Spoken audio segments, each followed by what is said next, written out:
নমস্কার বন্ধুরা, S geography চ্যানেলে তোমাদেরকে স্বাগত। আশা করি তোমরা সকলেই খুব ভালো আছো। আজ আমি তোমাদের জন্য কিউজিআইএস সংক্রান্ত নতুন একটি ভিডিও উপস্থাপন করতে চলেছি, যেটি কিউজিআইএস সফটওয়্যার ব্যবহার করে কিভাবে ক্রোফ্লেথ পদ্ধতি আমরা ব্যবহার করব এবং ক্রোফ্লেথ মানচিত্র প্রস্তুত করতে পারবো। বন্ধুরা, তোমরা সকলেই জানো ভূগোলে এবং ভূগোল ছাড়াও অন্যান্য আনুষঙ্গিক বিভিন্ন বিষয়ের ক্ষেত্রে কিন্তু ক্রোফ্লেথ পদ্ধতি খুবই একটি গুরুত্বপূর্ণ পদ্ধতি।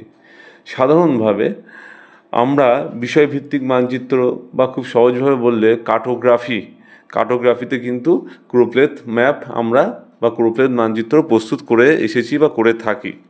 তো বন্ধুরা, সেই ক্রোফ্লেথ মানচিত্র কিভাবে কিউজিআইএস সফটওয়্যার ব্যবহার করে আমরা করব, তো সেই নিয়ে আমরা এই ভিডিওটি খুব সহজভাবে উপস্থাপন করার চেষ্টা করেছি। আশা করি তোমরা সকলেই খুব ভালোভাবে এটি বুঝতে পারবে।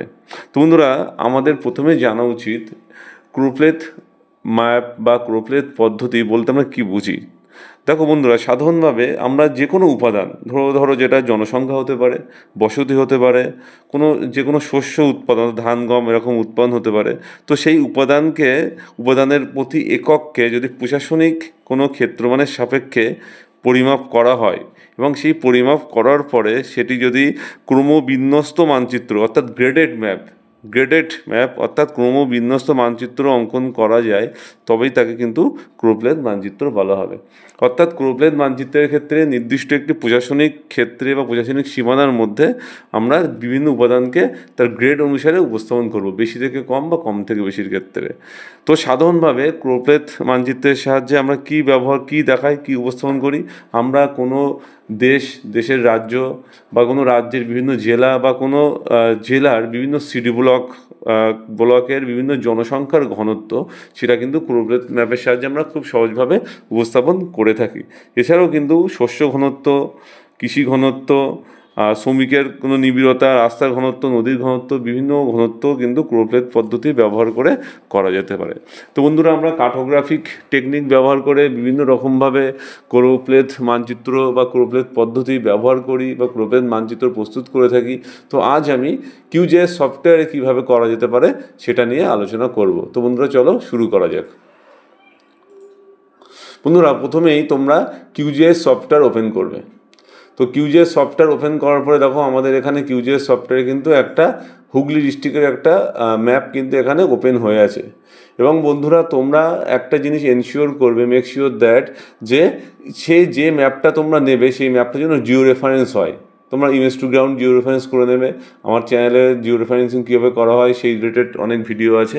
তো এই ম্যাপটা দেখো জিও রেফারেন্স ম্যাপ। আমরা এখানে যদি কোঅর্ডিনেটের এখানে যাই, দেখো বন্ধুরা, কোঅর্ডিনেটের এখানে গেলে কিন্তু দেখো 22 ডিগ্রি 88 এরকম কিন্তু দেখাচ্ছে, অর্থাৎ ল্যাটিটিউড এবং লংগিটিউড কিন্তু এখানে শো করছে। আমরা যেখানেই কার্সারটা নিয়ে যাব সেখানেই দেখাচ্ছে। তো প্রথমেই ক্রাইটেরিয়া ক্রোফ্লেথ একটা জিও রেফারেন্স ম্যাপ দরকার। এটা আমাদের হুগলি ডিস্ট্রিক্টের জিও রেফারেন্স একটা ম্যাপ। এবং বন্ধুরা, ম্যাপটা পরে দেখো আমরা এখানে হুগলি ডিস্ট্রিক্টের একটা পলিগন ম্যাপ তৈরি করেছি। অর্থাৎ আমরা পলিগন ব্যবহার করে আমরা কিন্তু এখানে হুগলি ডিস্ট্রিক্টের যে সিটি ব্লকের যে বাউন্ডারিগুলো, সেই বাউন্ডারিগুলোকে ডিজিটাইজ করেছি, অর্থাৎ রাস্টার টু ভেক্টরাইজ করা হয়েছে। তো বন্ধুরা, কীভাবে পলিগন লাইন বা পয়েন্ট ইউজ করে ডিজিটাইজেশন করা যায় সেই রিলেটেড ভিডিও কিন্তু আমার চ্যানেলে তোমরা পেয়ে যাবে। খুব সহজভাবে আমি সেগুলো ব্যাখ্যা করার চেষ্টা করেছি। তো বন্ধুরা, এই দুটো জিনিস কিন্তু তোমাদের লাগবে। তোমাদের প্রথমেই দেখো একটা জিও রেফারেন্স ম্যাপ ছিল এবং সেই ম্যাপের উপর ভিত্তি করে কিন্তু আমরা এই ডিজিটাইজেশনটা করা হয়েছে। অর্থাৎ বিভিন্ন ওই যে রাস্টার ম্যাপটা ছিল, এই যে রাস্টার ম্যাপ ডিস্ট্রিক্ট হুগলি, সেই রাস্টার ম্যাপটা থেকে আমরা কি করেছি, এই ভেক্টর ম্যাপটা আমরা তৈরি করেছি। এবং আমরা জানি জিআইএসে কিন্তু যাবতীয় কাজ ভেক্টরের উপরে করা হয়। তো বন্ধুরা, আমরা সেই লেয়ারিং থেকে শুরু করে যে কোনো কাজ কিন্তু আমরা ভেক্টর ডেটার উপরে কাজ করব।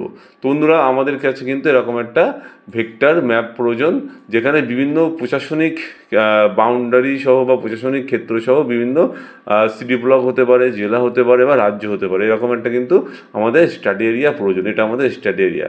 তো বন্ধুরা, আমি আগেই বললাম যে ক্রোফ্লেথ মানচিত্র বা ক্রোফ্লেথ পদ্ধতি ব্যবহার করে সাধারণত পপুলেশন ডেনসিটি বা জনসংখ্যার ঘনত্ব বেশিরভাগ ক্ষেত্রে দেখানো যায়। তো আমরা এখানে দেখো কি করব, আমরা এখানে দেখো এই যে লেয়ারে এসে হুগলি যে লেয়ারটা আছে, পলিগন লেয়ারটা, সেই লেয়ারটা রাইট ক্লিক করলাম, করে এই যে লেয়ারটা আছে, তো বন্ধুরা এই লেয়ারে যাওয়ার পরে আমরা ওপেন অ্যাট্রিবিউট টেবিল করব। ওপেন অ্যাট্রিবিউট টেবিল করার পরে দেখো বন্ধুরা এখানে একটা এই যে আমাদের যে লেয়ারটা আছে সেই লেয়ারের যাবতীয় ইনফরমেশন, অর্থাৎ এই লেয়ারের মধ্যে কী কী ডেটা আছে সেই ডেটাগুলো সবগুলো কিন্তু এখানে শো করছে। তোমাদের কিন্তু এই ডেটাটা লাগবে।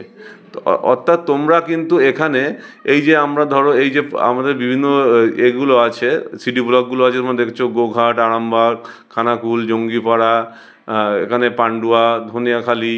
তো এই সিডি ব্লকগুলোর কিন্তু পপুলেশন ডেন্সিটি তোমাদের প্রয়োজন।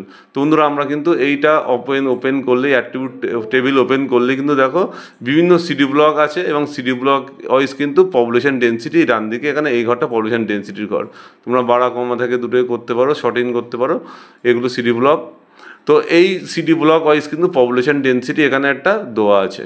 তো বন্ধুরা এই পপুলেশন ডেন্সিটি ডেটাটা তোমরা যখন ফিল করবে বা যখন করবে, তোমরা অ্যাটলিস্ট মনে রাখবে পপুলেশন ডেন্সিটির ডেটাটা যেন ইন্টিজারে থাকে, অর্থাৎ এই ডেটা টাইপটা যেন ইন্টিজার হয়। ইন্টিজার ডেটা ছাড়া কিন্তু হবে না কাজ।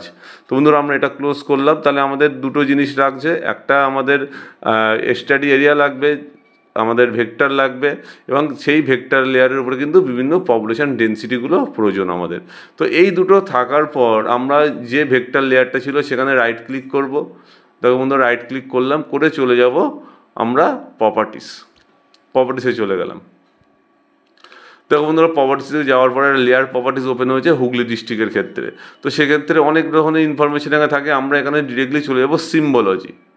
আমরা সিম্বলজিতে চলে গেলাম। দেখো বন্ধুরা সিম্বলজিতে যাওয়ার পর এখানে আমরা প্রথমে একটা সিম্বলজি টাইপ চাইছে, এখানে সিঙ্গেল সিম্বল লেখা আছে। তো এটা আমরা চেঞ্জ করে, আমি আগেই বলেছি ক্রোপ্লেথ কিন্তু একটা গ্রেডেড ম্যাপ, অর্থাৎ এখানে কিন্তু আমরা কি করব, এখানে আমরা সিম্বল টাইপটা গ্র্যাজুয়েটেড করব। কি করব? গ্র্যাজুয়েটেড করলাম। বন্ধু দেখো গ্র্যাজুয়েটেড করার পরে এখানে দেখো কালার র্যাম্প চলে এসছে এখানে, অর্থাৎ এখানে এদিক থেকে কম থেকে শুরু করে এইদিকে আস্তে আস্তে বেড়েছে কালারটা। তো বন্ধুরা আমরা সিম্বল তা আমরা ভ্যালু কী দেবো, এরপরের ফিল্ডটা আছে ভ্যালু। তো ভ্যালুতে আমরা কী দেবো বন্ধুরা? পপডেন। ওটা হচ্ছে পপডেন, অর্থাৎ পপুলেশন ডেন্সিটি। আইডি আছে আর পপুলেশন ডেন্সিটি আছে, আমরা পপডেনটা প্রোভাইড করলাম। সিম্বলটা অ্যাজ ইট ইজ থাকুক, আর যেগুলো থাকুক এগুলো কালার র্যামটা তোমরা চেঞ্জ করতে পারো এখান থেকে। আমি যেটা অ্যাজ ইট ইজ আছে ওটাই রেখে দেবো।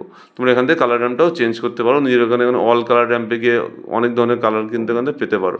তোমরা অ্যাজ ইট ইজ আমি যেটা সিস্টেম জেনারেটেড আছে সেটাই রাখছি। এবং বন্ধুরা দেখো আর একটু ইন্টারেস্টিং কাজ এখানে করতে হবে, সেটি হলো আমরা এখানে দেখো ক্লাসেস কটা ক্লাস করতে চাই। এখানে 5টা আছে, আমরা এখানে কমিয়ে 4টে করতে পারি, বাড়িয়ে 5টাও করতে পারি। এবং এখানে মোড আমরা কীভাবে ক্লাসটাকে আমরা ভাগ করব। এখানে বন্ধুরা অনেক ধরো equal count, equal interval, fixed interval, logarithmic scale, natural break, standard deviation, অনেক ধরনের মেথড আছে। আমি সাধারণত ন্যাচারাল ব্রেক মেথডটা পছন্দ করি। বন্ধুরা ন্যাচারাল ব্রেকটা পছন্দ করলাম, সিলেক্ট করলাম এবং করে এখানে ক্লাসিফাই করলাম। এবং নাম্বার অফ ক্লাস দেখো 5 আছে এখানে দেওয়া। তো বন্ধুরা 5টা ক্লাস এখানে দেওয়া আছে, নাম্বার অফ ক্লাসেস। তো এটা বন্ধুরা এগুলো সিলেক্ট করার পরেই আমরা কি করব? অ্যাপ্লাই করলাম। ওকে বন্ধুরা দেখো অ্যাপ্লাই করলে আমরা এখানে কিন্তু একটা ক্রোপ্লেথ ম্যাপ তৈরি হয়ে গেল খুব সহজে। এদিকে ডান দিকে এখানে ইন্ডেক্সটা দেখতে পাচ্ছ, এখানে 1100 থেকে 1600, 1100 কম এটা, তারপর 1600 থেকে 2000, 2000 থেকে 2800, 2800 থেকে 3200, 5টা ক্লাস কিন্তু এখানে করা হয়েছে। 1100 কম, 1100 থেকে 1600, এটা 1100 কম, এই ক্লাসটা 1100 কম এটা। তো বন্ধুরা তারপরেরটা 1100 থেকে 1600 এই ক্লাসটা, তারপরে 1600 থেকে 2000, 2000 থেকে 2800, 2800 থেকে 3200। তো বন্ধুরা এইভাবে কিন্তু আমরা ক্রোপ্লেথ ম্যাপ কিন্তু খুব সহজেই প্রিপেয়ার করতে পারবো বা প্রস্তুত করতে পারি। তো বন্ধুরা তোমরা এই যে সমস্ত ক্যাটাগরি ওয়াইজ ক্রোপ্লেথ ম্যাপ অর্থাৎ বিভিন্ন ডিস্ট্রিক্ট আমাদের বিভিন্ন সিটি ব্লকগুলো আমাদের সিলেক্ট করা হয়েছে, তো এইগুলোকে তোমরা যদি আলাদাভাবে সিলেক্ট করতে চাও তো তোমরা একই রকমভাবে এখানে প্রপার্টিসে এখানে গিয়ে আমরা ওপেন অ্যাট্রিবিউট টেবিল করব, তারপর পপডেন্সকে আমরা বেশি থেকে কমে আনলাম।